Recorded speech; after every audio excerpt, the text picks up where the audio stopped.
Oui, alors on est présent en Casamance sur un projet qui s'appelle Manco, qui consiste à restaurer les écosystèmes de mangroves. Donc on intervient dans le Siné Saloum et en Casamance sur 12 communes. C'est un projet qui a démarré en 2020 et qui consiste à restaurer 7000 hectares de mangroves. Alors pour le moment on a eu deux campagnes de reboisement, donc en 2020 et en 2021, ce qui nous a permis de restaurer 4500 hectares. Et on a encore une dernière grosse année, cette année en 2022, pour reboiser encore 2000 hectares de mangroves.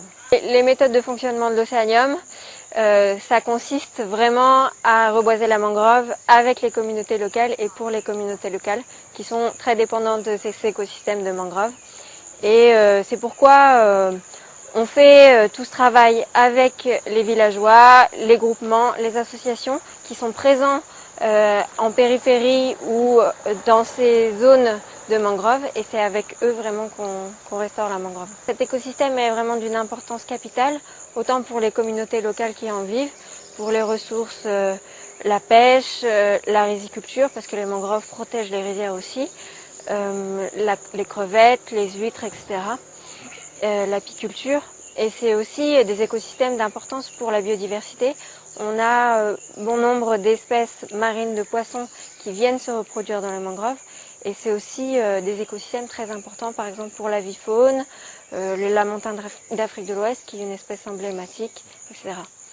L'écosystème de mangrove aussi a une croissance assez importante comparée aux écosystèmes forestiers continentaux.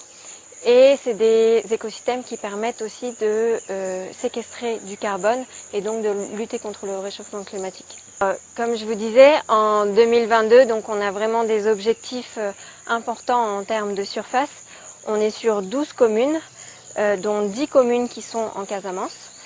Et donc on doit restaurer 2000 hectares cette année.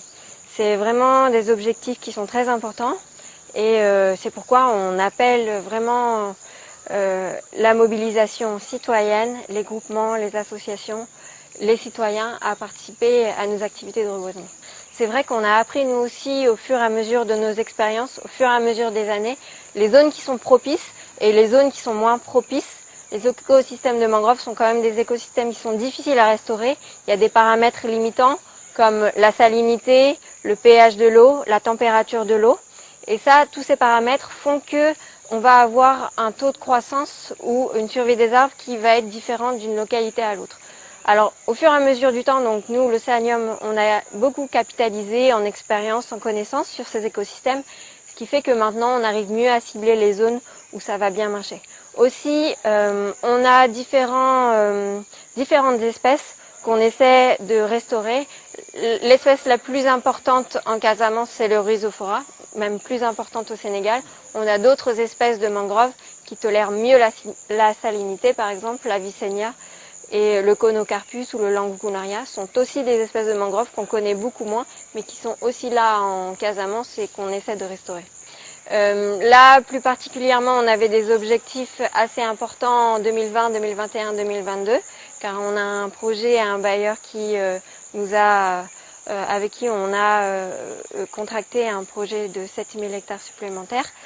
Mais voilà, donc c'est un petit peu la dernière année où on va voir des objectifs aussi importants. En fait, l'écosystème de mangrove, comme je disais tout à l'heure, on le fait aussi pour protéger la biodiversité, inféodé à ces milieux naturels qui sont complexes.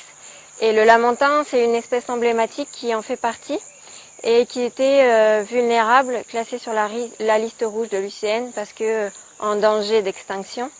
Et c'est vrai que depuis qu'on restaure la mangrove depuis 2006, on a un retour des lamentins dans les zones de mangrove et ça c'est vraiment très intéressant. Le Mirador qui avait été installé il y a une dizaine d'années à Pointe-Saint-Georges, en fait ça reste un lieu où on peut observer les lamentins et donc c'est pourquoi on avait construit cette plateforme. C'est vrai qu'elle est en ruine et on va la restaurer. Je pense que ça doit se faire avant la fin de l'année 2022. Mais en tout cas, c'est un projet. Ouais. On a besoin de toutes les parties prenantes, vraiment, dans toutes les communes où on intervient et même au-delà, au niveau régional. C'est vrai que chacun a sa pierre à porter à l'édifice.